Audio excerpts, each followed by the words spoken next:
Ukrul Highest Secondary School polling station da a mass proceed tawi haina pau phanta idea dum chatpani ajoda chatpa kanda hojiki into Tibetan border police na no mai loading to no we ure you eye witness mi bu point tore ajoda chatpam khoi to ekoi lari leishu haiba dignity ngakani. I am a candidate of NPF. NPF she BJP ka ruling party aligned tori bani center issue state issue adoga Mr. Maranchan Wikham a star campaigner ma shu retired IS officer ni adoga Miss Ongrewan Kashu ma shu star campaigner ni adoga Mr. H.A. Vareshan ma shu autonomous district council member ni ate dignity mayam shu lere ajoda into Tibetan border police na no mai loading tawraga mi bu point tawsi yamna ekhoi da ushitaba adu mai pephar kang da bai bitare discipline shulai leitaba ajoda leiba angang hujiki nupi mayam to screen tawre madu ai ihan hanbada mas ai protest tawningi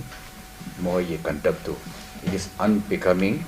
of a disciplined force into Tibetan border police ajuna ina deputy commissioner the telephone tawre SPT magi telephone to engage tawrami adoina deputy commissioner thunamak SP Ukrul IPS officer Mr. Sauchania bu thun tharo haibani ma shu laktre adubu aina situation do untoward incident thokani haibadagi dance wai bi asia da lakhibani misai na hoisu eyewitness ni nisi mass proxy voting tawbise ihan hanna a star campaigner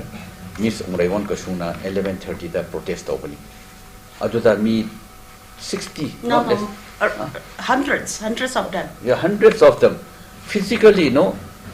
almost assaulted her. They pushed me in and surrounded me Yeah. and threatened me. Yes. I wanted threatened dafrabago kungi resolution laye laikai ki resolution laye haina ko karamaina adu hobra thodong du thodok tu karamain hobra hairaga ai khoi ki laikai gi ai de ukro higher secondary school ki 4440 C2 hi ai gi polling station makne ko adu ai khoi gi asi polling booth ke mi wai na tapa atopa laikai da ki lakpa da ai ni in thok pare nang khoi khoi gi laikai mi na te asida na khoi vote hapni gai mathau they pushed me in and surrounded me and threatened me. Yes. I wanted threatened dafrabago kungi resolution laye laikai ki resolution laye haina ko karamaina adu hobra thodong du thodok tu karamain hobra hairaga ai khoi ki laikai gi ai de ukro higher secondary school ki 4440 C2 hi ai gi polling station makne ko adu ai khoi gi asi polling booth ke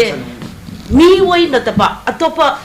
laikai da ki lakpa da ai ni in thok pare nang khoi khoi gi laikai mi na te asida na khoi vote hapni gai mathau leite thok pi ro haina aina makhoi da sound na so haiba na de aina tapna ingna chatpi ro haibane adu pakhang sing ne gunda saraga ai ngonda sumai tawraga ai nupi da phau khutna jingraga manungin sing kharapne adu da aina kana ai ngonda mani yatling da nang ai ngonda authority hange nangi authority karino nang buta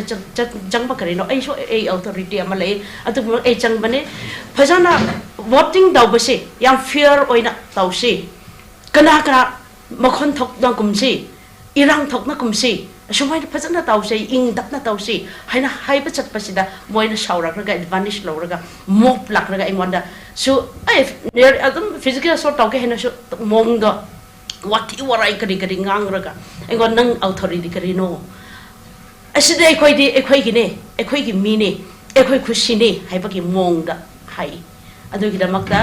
ai ngonda kana adu men daw madam sida ekhoi gi ADC ukro south case HA very sharp ukro south DCC ukro south den DCC gi HA very sharp hi lak raga as idaw sing ita sing asumai na tawna kumsi adu ina tin doina laikai atupati gi mi purak